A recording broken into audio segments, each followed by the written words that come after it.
Hi friends, இது உங்கள் cinema புரம். இப்போ நம்ம எதை பற்றி பேச போகிறோம்னு உங்களுக்கு தெரிஞ்சிருக்குங்க. எதுக்காகனா நம்ம சோஷியல் மீடியா பக்கம் போனாலே இதுதான் இப்போதைக்கு ஒரு பெரிய பேசுபொருள், விடாமுயற்சி. இந்த படம் பொங்கலுக்கு வரும் அப்படின்ற மாதிரி லைக்கா ஒரு டீசர் வெளியிட்டு சொல்லியிருந்தாங்க. திடீர்னு பார்த்தீங்கன்னா இந்த படம் சில தவிர்க்க முடியாத காரணத்தினால் இந்த படம் பொங்கலுக்கு வெளிவருவதில்லை அப்படின்ற மாதிரி லைக்காக ஒரு போஸ்ட் போட்டு முடிச்சுட்டு போயிட்டாங்க. ஸோ அந்த போஸ்ட்டுக்கு அப்புறம் பார்த்தீங்கன்னா சோஷியல் மீடியா பற்றிக்கிட்டு எரியுது. முக்கியமாக சொல்லப்போனால் தலை அஜித் சார் அவருடைய ஃபேன்ஸ் பார்த்தீங்கன்னா யாரையும் விட்டு வைக்கல. லைக்கா ப்ரொடக்ஷனை விட்டு வைக்கல, சுரேஷ் சந்திரா விட்டு வைக்கல, ஏன் தலை அஜித் அவரையே விட்டு வைக்கல. வண்டியாக வச்சு செஞ்சிட்ருக்குறாங்க. நிறைய பேர் திட்டிகிட்டு இருக்கிறாங்க எல்லாரையும். சில ஃபேன்ஸ் எங்கள் தலை என்ன செஞ்சாலும் ஓகே அப்படின்ற மாதிரி சில ஃபேன்ஸ் இருக்கிறாங்க. நிறைய ஃபேன்ஸ் பார்த்தீங்கன்னா அவங்க மனசுக்குள்ளே இருக்கிற ஆதங்கத்தை அப்படியே வெளியே கொட்டுறாங்க. அதை திட்டுற மாதிரி நம்மளுக்கு தெரியுது. ஸோ அந்தளவுக்கு பார்த்தீங்கன்னா இந்த விடாமுயற்சி படத்துடைய போஸ்ட்பான் தலை அஜித் சார் ஃபேன்ஸ் ரொம்பவே பாதிச்சிருக்குது. ஸோ இதை பற்றி நம்ம கொஞ்சம் விரிவாக பார்க்கலாம். என்ன காரணமாக இருக்கும், என்ன ரீசனாக இருக்கும், இதில் என்ன கருத்து சொல்கிறது அப்படின்றத நம்ம கொஞ்சம் விரிவாக பார்க்கலாம். இதில் பார்த்தீங்கன்னா ஸ்டெப் பை ஸ்டெப்பாக பார்க்க வரோம். அதாவது லைக்கா, சுரேஷ் சந்திரா, தலை அஜித். ஸோ இந்த 3 தலைப்பு தான். ஸோ இதில் அப்படியே ஒவ்வொன்றா பார்க்கலாம். ஃபஸ்ட்டு லைக்காங்க. ஆக்சுவலாக பார்த்தீங்கன்னா லைக்கா தமிழ் சினிமாவில் ஒரு பெரிய நிறுவனம். பெரிய பெரிய படங்களை கொடுத்தவங்க. சூப்பர் ஸ்டார் ரஜினி சார் படம் கொடுத்துருக்காங்க, விஜய் சார் படம் கொடுத்துருக்காங்க, பொன்னியின் செல்வன் கொடுத்தாங்க. இதுமாதிரி பார்த்தீங்கன்னா நிறைய படம், கமல் சாரோட இந்தியன், ஸோ இந்த படம்லாம் கொடுத்துருக்காங்க, இந்தியன் 2 இந்த படம்லாம் கொடுத்துருக்காங்க. இதுமாதிரி பார்த்தீங்கன்னா ஒரு பெரிய நிறுவனம் தான் லைக்கா ப்ரொடக்ஷன். அந்த நிறுவனம் ஒரு பிளான் இல்லாமல் எதுக்காக பொங்கல் ரிலீஸ் அப்படின்ற மாதிரி அறிவித்தாங்க அப்படின்றதான் ஃபஸ்ட்டு கேள்வியே. எதுக்காகன்னு பார்த்தீங்கன்னா அஜித் சாருடைய குட் பேட் அக்லி அந்த படம் இந்த 2025ஆம் ஆண்டு பொங்கலுக்கு ரிலீஸ் அப்படின்ற மாதிரி பிளான் பண்ணி பக்காவாக போயிட்டுருக்கிறாங்க. அதாவது இப்போ ரீசெண்டாக தான் ஷூட்டிங் ஸ்டார்ட் பண்ணாங்க.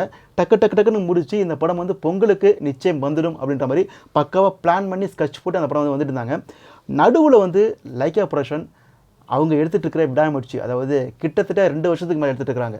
அதாவது அவதாரே பார்த்தீங்கன்னா அந்தளவுக்கு எடுக்கலையா, அந்தளவுக்கு பார்த்தீங்கன்னா விடாமுயற்சி படத்தை லைக்கா எடுத்துகிட்டு இருக்கிறாங்க. அந்த படத்தை திடீர்னு நாங்கள் பொங்கல் ரிலீஸ் பண்ணிடுறோம், எங்கள் படம் ஒரு பெரிய ஒரு பழைய படம், அதாவது குட் பேட் அக்லி இப்போ தான் ஆரம்பிச்சது, எங்கள் படம் முன்னாடி ஆரம்பித்த படம், ஸோ அதனால் எங்கள் படம் ஃபஸ்ட்டு வந்துட்டோம் அப்படின்ற மாதிரி அஜித் சார்கிட்ட பேசி மைத்ரி மூவிஸ் காம்ப்ரமைஸ்லாம் பண்ணி விடாமுயற்சி பொங்கலுக்கு ஓகே அப்படின்ற மாதிரி அஜித் சாரும் ஓகே சொல்லி மைத்ரி மூவிஸும் அந்த இடத்த விட்டு கொடுத்து லைக்கா ப்ரொடக்ஷனுக்கு அந்த பொங்கல் சட்டை கொடுக்குறாங்க. அதுக்கப்புறம் பார்த்தீங்கன்னா இந்த படத்தில் பிரச்சனைகள் என்ன பிரச்சனை சொல்கிறேன் பார்த்தீங்கன்னா, இன்னும் படத்தில் ஷூட்டிங் பெண்டிங்காக இருக்குது. அதாவது பொங்கல் ரிலீஸ்னு அறிவிச்சதுக்கப்புறம் பார்த்தீங்கன்னா இன்னும் படத்தில் ஷூட்டிங் பெண்டிங்காக இருக்குன்னு சொல்கிறாங்க. ஸோ அதுக்கப்புறம் பார்த்தீங்கன்னா பிஜிஎம் போகிறதுக்கு அனிருத்துக்கு லேட்டாக சொல்கிறாங்க. படம் ஏற்கனவே பிரேக் டவுன் அந்த படத்துடைய தழுவுன்றதால அங்கே காப்பிரைட்ஸ் வாங்கலாம் அப்படின்ற மாதிரி அது ஒரு பிரச்சனை போயிட்டுருக்குது. ஸோ இதில் பார்த்தீங்கன்னா பிரச்சனை பார்த்தீங்கன்னா இது வரைக்கும் இந்த படத்தில் ஒரு பிரச்சனையாக இருக்கும்போது எதுக்காக இந்த படத்தை பொங்கல் அப்படின்ற மாதிரி பிளான் பண்ணாங்கன்றதான் பெரிய கேள்விக்குரிய. ஏன்னா இந்த படம் பொங்கலுக்கு ரிலீஸ் ஆகாது அப்படின்றது அவங்களுக்கு அப்போவே தெரிஞ்சிருக்கும். அவ்வளோ பிரச்சனைகள் படத்துக்குள்ளே இருக்குது. இதெல்லாம் முடிச்சுட்டு இந்த படத்தை ஜனவரி மாதம் 10ஆம் தேதி எப்படி ரிலீஸ் பண்ண முடியும் அப்படின்ற மாதிரி கொஞ்சமாச்சும் யோசிச்சிருந்தாங்கன்னா இந்த படத்தை பொங்கல் ரிலீஸ் பண்ணாமல் ஏப்ரல் மேல் ரிலீஸ் பண்ணிவிட்டு குட் பேட் அக்லி ரெடியாக இருந்தாங்க. அவங்கள விட்டுருந்தீங்கன்னா இந்த 10 நாள் லீவுங்க எந்த படத்துக்கும் கிடைக்காது. தமிழ்நாட்டில் எந்த படமும் பெரிய படம் கிடையாது. விடாமுயற்சி வந்துச்சுன்னா விடாமுயற்சி மட்டும்தான் மேக்ஸிமம் எல்லா தட்டிலையும் ஓடிட்டுருக்கும். வணங்கானும் படம் வருது, பட் இருந்தாலும் அஜய் சாருக்கு தான் அதிக ப்ரிஃபரன்ஸ், ஓகேங்களா. ஸோ அந்தளவுக்கு பார்த்தீங்கன்னா ஒரு வசூல் வேட்டை அப்படி அள்ளி குமிச்சு கிடச்சிருக்கலாம். ஒரு அந்த 10 நாளே பார்த்தீங்கன்னா 300 கோடி முடிஞ்ச வசூல் அள்ளி கிடச்சிருக்கலாம். ஆனால் பாருங்கள் மொத்தமாக முடிச்சு விட்டாங்க. குட் பேட் அக்லியும் வரல, விடாமுயற்சியும் வரல. ஸோ இதனாலே பார்த்தீங்கன்னா லைக்கா ப்ரொடக்ஷனை வச்சு செஞ்சிட்ருக்கிறாங்க அஜித் ஃபேன்ஸ். ஏன்னா பார்த்தீங்கன்னா இதுக்கு முன்னாடி பார்த்தீங்கன்னா அப்படி தான் கங்குவா படம் அக்டோபர் 10 ரிலீஸ்னு சொல்லியிருந்தாங்க. அவங்க இந்த 4 days லீவை பிளான் பண்ணி அவங்க ஏற்கனவே அறிவிச்சிட்டாங்க. திடீர்னு உள்ளே வேட்டை ரிலீஸ்ன்ற மாதிரி அவங்க ரிலீஸை கெடுத்து விட்டு ஸோ அங்கே ஒரு வேலை போட பார்த்தாங்க லைக்கா. ஸோ போது தமிழ் சினிமாவிலேருந்து லைக்கா ஒரு சரியான ஒரு பிடிப்பு இல்லாமல் இடையில உள்ளே பூந்து சில வேலையெல்லாம் பார்த்துக்கிட்டு இதுமாரி ஒரு பெரிய படத்தை ரிலீஸ் பண்ண முடியாமல் ரொம்ப தவிக்கிறாங்க அப்படின்ற மாதிரி நிறைய பேர் சொல்லிட்டு இருக்கிறாங்க. முதல்ல பார்த்தீங்கன்னா லைக்கா ப்ரொடக்ஷன் பண்ணது ஒரு பெரிய தப்பு. முடிஞ்சால் ஒரு பிளான் பண்ணிருக்கணும், இந்த படம் பொங்கல் ரிலீஸ் ஆகும் அப்படின்ற மாதிரி பிளான் பண்ணிருக்கணும். அப்போ தான் நீங்கள் ரிலீஸ் டேட் அனௌன்ஸ்மெண்ட் கொடுத்துருக்கணும். நீங்கள் ரிலீஸ் டேட் அனௌன்ஸ் கொடுத்துட்டு அதுக்கப்புறம் வேலையை பார்த்தீங்கன்னா அது எப்படி ஆகும்னு சொல்லுங்கள். ஸோ லைக்கா பண்ணது பெரிய தப்பு. ஏன்னா அது குட் பேட் அக்லி நின்று போச்சு, அதாச்சும் வந்திருக்கு மேடா அப்படின்ற மாதிரி தான் அஜித் ஃபேன்ஸ் அப்படி பொங்குறாங்க லைக்கா ப்ரொடக்ஷன் மேலே, ஓகேங்களா. ஸோ அதுக்கப்புறம் சுரேஷ் சந்திரா, அதாவது அஜித் சாருடைய மேனேஜருங்க. ஆக்சுவலாக மேனேஜர் போஸ்ட் அப்படின்றது வந்து இவர் என்ன நினச்சிட்ருக்காருன்னா, எங்கேயாவது ஃபேன்ஸை வந்து அப்டேட் கொடுங்கன்னு கேட்டால் அவர்கிட்ட போட்டு கொடுத்து அறிக்கையை வாங்கி அந்த ஃபேன்ஸை ஸ்டாப் பண்ணுறது. எங்கேயாச்சும் ஃபேன்ஸ் வந்து எமோஷனலில் கடவுளே அஜித்து அப்படின்ற மாதிரி கோஷம் போட்டால் அதை அவர்கிட்ட போட்டு கொடுத்து அறிக்கையை வாங்கி அதை ஸ்டாப் பண்ணுறது. எங்காவது தலை அதை வச்சுட்டு ஃபேன்ஸ் வந்து சோஷியல் மீடியா வந்து அராஜகம் மட்டும்தாங்கன்னா அதையும் அவர்கிட்ட போட்டு கொடுத்து அதை ஸ்டாப் பண்ணுறது.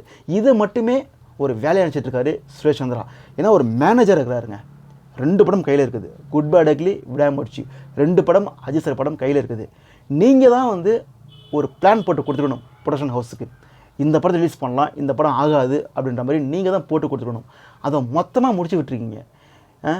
நீங்கள் ஜஸ்ட்டு வந்து இந்த படம் ரிலீஸ் ஆகாது, இது வந்து வாய்ப்பே கிடையாது அப்படின்னு விடாமுயற்சி ஸ்டாப் பண்ணியிருந்தீங்கன்னா குட் பேட் அக்லியை பொங்கலுக்கு இறக்கிருக்கலாம்ல. இப்போ பாருங்கள், எதுவுமே இல்லாமல் பொங்கல் வெறிச்சோடி கிடக்குது. 10 நாள் லீவுக்கு படமே இல்லாமல் கிடக்குதுங்க. உங்களால் பார்த்தீங்கன்னா நிறைய பெரிய படங்கள் அவங்க வந்து செட்பேக் ஆகிட்டாங்க. அதாவது பார்த்தீங்கன்னா வீர தீர சூரன் அந்த படம் வந்து பொங்கலுக்கு ரிலீஸ் பண்ணலாம் அப்படின்ற மாதிரி ரெடியாக இருந்தாங்க. ரெட்ரோ இந்த படங்கள்லாம் பார்த்தீங்கன்னா பொங்கலுக்கு அப்படி வச்சுருந்தாங்க. விடாமுயற்சி வரப்போகுது அப்படின்னு சொன்னதுக்கப்புறம் தான் பார்த்தீங்கன்னா அந்த படம்லாம் பேக் அடிச்சிட்டாங்க. ஸோ வந்து சுரேஷ் சந்திரா வந்து ஜஸ்ட்டு ஒரு அறிக்கையை மட்டும் வாங்கி கொடுக்குற ஒரு மேனேஜராக தான் இருக்கிறாரு. அதனாலே பார்த்தீங்கன்னா ஃபேன்ஸுக்கு அவ்வளோ காண்டு. ஏண்டா நீ ஜஸ்ட்டு அறிக்கை மட்டும் தான் வாங்கி கொடுக்குற, என்னடா பண்ணுறீங்க? இது அப்டேட்டை பார்த்தீங்கன்னா அப்டேட்டு வந்து இப்போ வந்து அஜித் சார் சோஷியல் மீடியாவில் கிடையாதுங்க. அஜித் சார் வந்து ட்விட்டரில் கிடையாது, ஃபேஸ்புக் கிடையாது, இன்ஸ்டாகிராம் கிடையாது. ஸோ ஒரு படத்துக்கு அப்டேட் வருது, அஜித் சார் படத்துக்கு அப்டேட் வருது. அது வந்து யார் ஃபஸ்ட்டு வந்து வெளியே சொல்லணும்? ஒன்று ப்ரொடக்ஷன் டீம் வந்து வெளியே சொல்லணும், அப்படி இல்லைனா அஜித் சாருடைய மேனேஜர். ஸோ இவங்க தான் வந்து இந்த அப்டேட் வரப்போகுதுன்னு சொல்லணும். ஆனால் இவங்க பார்த்தீங்கன்னா எங்கவே இருக்கிற ஒரு ஃபேன் ஐடிங்க, ஒரு 3000 ஃபாலோவர்ஸ் வச்சுருக்கிற ஒரு ஃபேன் ஐடி, அந்த ஐடி வந்து அப்டேட் சொல்லிட்டு இருக்கிறான் இன்றைக்கி இது வரப்போகுது அப்படின்ற மாதிரி. அப்போ எந்த அளவுக்கு கேவலமான ஒரு மேனேஜர் தொழில் நீங்கள் பார்த்துருக்கீங்க சொல்லுங்கள். ஒரு பெரிய ஸ்டார், ஒரு தமிழ் சினிமாவில் வந்து ஒரு பெரிய ஸ்டார், அந்த ஸ்டாருடைய படம் வந்து அப்டேட் வருதுன்னா அது எந்த அளவுக்கு கொண்டாடணும் மக்கள், அந்த அளவுக்கு அந்த அப்டேட் வந்து கொஞ்சம் போய் ரீச் பண்ணணும். அதுக்கு வந்து ப்ராப்பராக ப்ரொடக்ஷன் சைட்லேருந்து அந்த அப்டேட்டு இது வரப்போகுது அப்படின்ற மாதிரி சொல்லணும். அதெல்லாம் பண்ணாமல் ஒரு 3000 ஃபாலோவர்ஸ் வச்சுருக்கிற ஒரு ஐடி கிட்ட இந்த அப்டேட் வரப்போது நான் சொல்லி அவன் அதை போஸ்ட் பண்ணி அதை ஃபேன்ஸ் வந்து வெயிட் பண்ணுற அளவுக்கு வச்சுருக்கீங்கன்னா எந்த அளவுக்கு ஃபேன்ஸ் வந்து அடி முட்டாள்தனமாக வச்சுருக்கீங்கன்னு நான் எப்படி சொல்கிறேன்னு தெரியல. ஏன்னா மற்ற ஹீரோக்கள் பார்த்தீங்கன்னா வந்து அப்படி அவங்க அப்டேட் வரும்போது பார்த்தீங்கன்னா அப்படி இருக்குது. ஒரு சன் பிக்சர்ஸ் பார்த்தீங்கன்னா இன்றைக்கி இந்த அப்டேட் வரப்போகுதுன்னு ஒன் வீக் முன்னாடியே சொல்லிடுறாங்க. அது வர அன்றைக்கி பார்த்தீங்கன்னா கிட்ட போஸ்ட் போட்டே வராங்க. அந்த அப்டேட்டே வந்து ஒரு பெரிய அளவுக்கு வந்து கொண்டாடுறாங்க. ஆனால் இங்கே பார்த்தீங்கன்னா நைட்டு 11 மணிக்கு டீசர் ரிலீஸ் ஆகுதுன்னா 10 மணிக்கு வந்து 11:03 11:07ன்னு ஒரே டெக்ஸ்ட் மட்டும் போடுவார் நம்ம சுரேஷ் சந்திரா. ஏன்னா விளக்கண்ண மேனேஜர் சொல்லுங்கள். நீங்கள் ஒரு 11 மணிக்கு ஒரு டீசர் வருதுன்னா நீ 10:45 வந்து 11:07க்கு, அதுவும் விடாமுயற்சிலாம் கிடையாது, வெறும் 11:07 அப்படின்னு போட்டிங்கன்னா இப்போ ரசிகர்கள் வந்து என்ன அவ்வளோ அடிமுட்டாளா?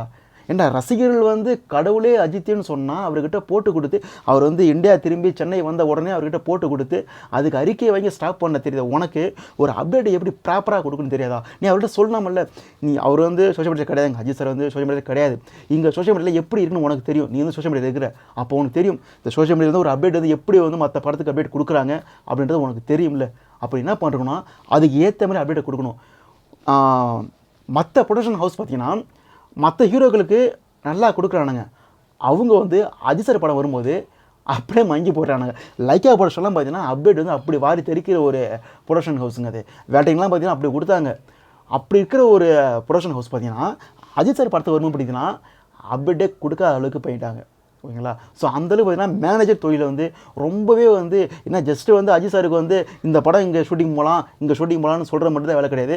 ஃபேன்ஸோட மனநிலையை நீங்கள் தான் புரிஞ்சுக்கணும். அவர் வந்து இங்கே கிடையாது. ஸோ அவர்கிட்ட நீங்கள் தான் எடுத்து சொல்லணும். இங்கே தப்பு பண்ணால் போட்டு கொடுக்குறீங்களே, அதுமாரி இங்கே ஃபேன்ஸோட மனநிலையை நீங்கள் தான் புரிஞ்சுக்கணும். இது வரைக்கும் பார்த்தீங்கன்னா இந்த படம் வந்து போஸ்ட்போன் ஆகிடுச்சு அப்படின்ற மாதிரி சுரேஷ் சந்திரோட ஐடியிலேருந்து எந்த போஸ்ட்டும் வரல. அதாவது லைக்கா ப்ரொடக்ஷன் வந்து ஒரு போஸ்ட் போட்டிருக்காங்க தவிர சுரேஷ் சந்திரா அவருடைய ஐடியிலேருந்து இது வரைக்கும் எந்த போஸ்ட்டும் வரல. இந்த படம் போஸ்ட்போன் ஆகிடுச்சு அப்படின்ற மாதிரி ஒரு ஆர்டி கூட பண்ணல.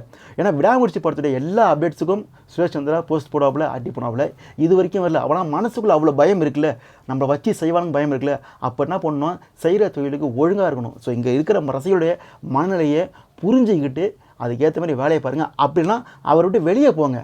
ஓகேங்களா? ஏன்னா இங்கே சின்ன சின்ன யங்ஸ்டர்ஸை வந்து அந்த மேனேஜர் போஸ்டிங் போட்டிங்கன்னா அஜய் சாருக்கு வந்து பீக்கே வேறு வேலை இருந்திருக்கும். விஜய் சார்க்கெலாம் பார்த்தீங்கன்னா ஜெகதீஷ் வந்து அப்படி இறங்கி வேலை பார்க்குறாப்புல சோஷியல் மீடியாவில். நீ என்ன விளக்கணையை பார்க்குற? ஓகேங்களா? ஸோ இதுக்கு முன்னாடி பேசினா வந்து அசிங்கம் பேசிடுவோம். ஸோ அதனால் வந்து அஜித் ஃபேன்ஸ் வந்து அந்தளவுக்கு பார்த்தீங்கன்னா சுரேஷ் சந்திராவை சோஷியல் மீடியாவில் வச்சு செஞ்சுட்டு இருக்கிறாங்க.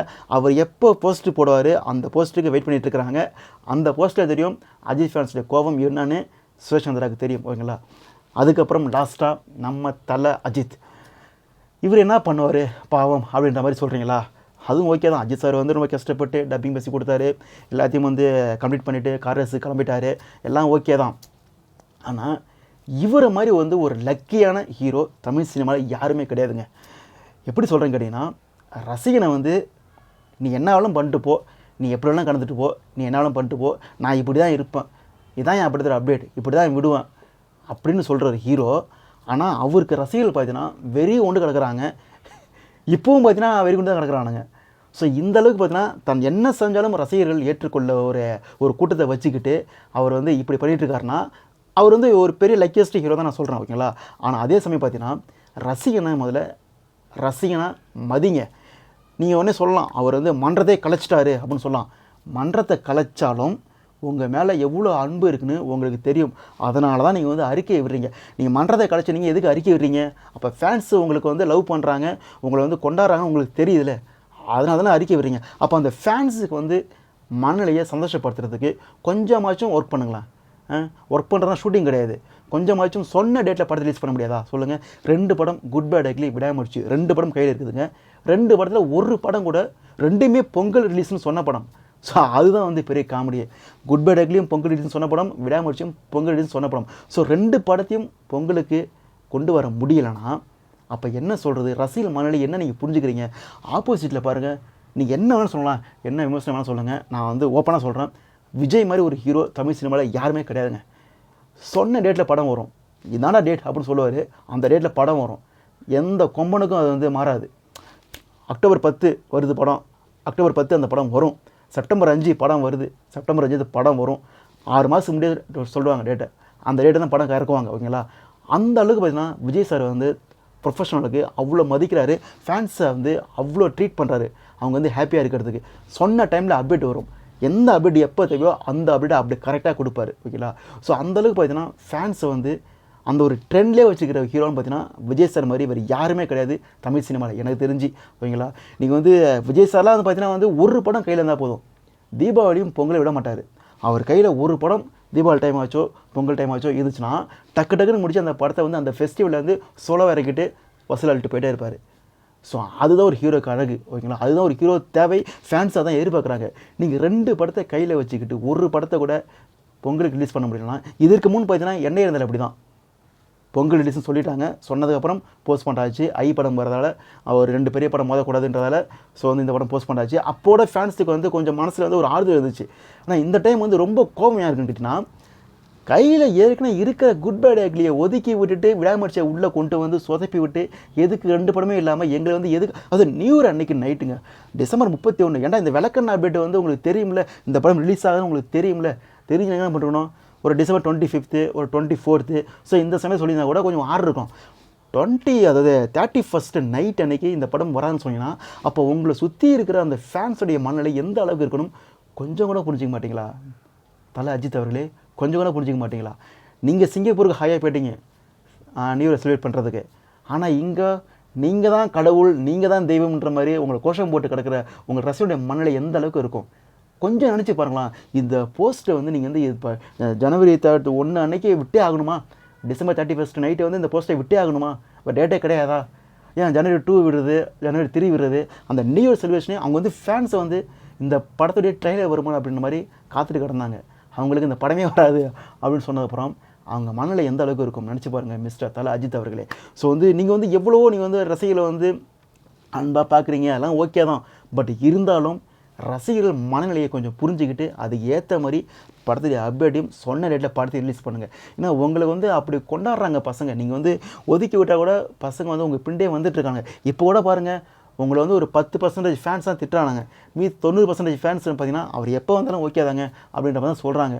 அந்தளவுக்கு ஃபேன் பேஸை வச்சுருக்க நீங்கள் வந்து அந்த ரசிகனுடைய மனநிலையை கொஞ்சமாச்சும் மதிங்க. சொல்லப்போனால் உங்கள் மேனேஜரை மாற்றிக்கிட்டு வேறு மேனேஜரை உள்ளே வச்சுக்கிட்டு ஒழுங்காக படத்தை கொடுத்துட்டு ரசிகர்கள் மனநிலையை கொஞ்சமாச்சும் மதித்து படத்தை கொடுங்க அப்படின்றதான் என்னுடைய ஒரு பெரிய ஒரு கருத்தை நான் சொல்கிறேங்க. ஸோ மொத்தத்தில் வந்து விடாமுயற்சி படம் வந்து இனிமேல் எப்போ வந்தாலும் எங்களுக்கு தேவையில்லை அந்த மோடுக்கு பார்த்தீங்கன்னா சில அஜித் ஃபேன்ஸ் வந்துட்டாங்க. ஆனால் அதே அஜித் ஃபேன்ஸ் பார்த்தீங்கன்னா அந்த படத்துடைய ட்ரெயிலர் வந்துச்சுன்னா அந்த ஃபுல்லாக அந்த மோடெல்லாம் மாறிடும், விடாமுயற்சி மேலே வந்து வைப் ஆகிடுவாங்க. ஸோ அதெல்லாம் வேறு கதை. பட் இருந்தாலும் இந்த நியூ இயர் செலிப்ரேஷன் வந்து இந்தளவுக்கு கேவலமாக்குறதுல வந்து லைக்காவுக்கு ஒரு பெரிய பங்கு இருக்குது. லைக்கா மாதிரி ஒரு ப்ரொடக்ஷன் நிறுவனம் வந்து இப்படி சொதப்படுறது வந்து ஒரு பெரிய பெரிய பெரிய பெரிய கேவலமான ஒன்று. சுரேஷ் சந்திரா அறிக்கை மட்டுமே வாங்கி கொடுக்குறது மேனேஜ் போஸ்டிங் கிடையாது. அப்பப்போ ரசிகர்களுடைய மனநிலையை மதித்து பாருங்கள். மிஸ்டர் தல அஜித் சார் நீங்களும் அதே மாதிரி தான். ரசிகர்கள்னு ஒருத்தவங்க இருக்காங்க, அவங்கள மதித்து அவங்கள ஏற்ற அப்டேட்டை விட்டு அவங்கள நீங்கள் வந்து சொல்லலாம் ஒன்று அப்டேட் விட்டால் எங்கேயே கிடப்பானுங்கன்னு சொல்லலாம். நீங்கள் அப்டேட்டை விடாமல் இப்படி பண்ணுறது தான் அவங்களுக்கு வந்து ஒரு பெரிய ஸ்ட்ரெஸ்ஸே கொடுக்குது ஓகேங்களா. ஸோ அதனால் வந்து இனிமேலாவது அஜித் சார் படங்கள் சொன்ன டேட்டுக்கு கரெக்டாக அப்டேட் வரும் அப்படின்ற மாதிரி நான் வந்து நம்புகிறேன். விடாமுயற்சி ஃபேன்ஸுக்கு வந்து கவலைப்படாதீங்க, இந்த படத்துடைய ட்ரெய்லர் வந்து உங்கள் மூடையே மாற்றி விட்டுரும். இந்த படம் எப்படா வரும் அப்படின்ற மாதிரி நீங்கள் வெயிட் பண்ணுவீங்க. அந்தளவுக்கு பார்த்தீங்கன்னா இந்த படத்தை வந்து அந்த குவாலிட்டி கண்டென்ட்டை வந்து அவங்க வந்து செதுக்கிட்டு இருக்கிறாங்க. அதில் தான் படம் லேட்டாகிறது வேறு எந்த காரணமும் கிடையாது. ஸோ அந்த குவாலிட்டியான கண்டென்ட் வந்து உங்களை நிச்சயம் குஷிப்படுத்தும் அப்படின்றது வந்து எந்த மாற்று கருத்தும் கிடையாது. மீண்டும் ஒரு வீடியோ சந்திக்கிறேன். Tata, bye bye.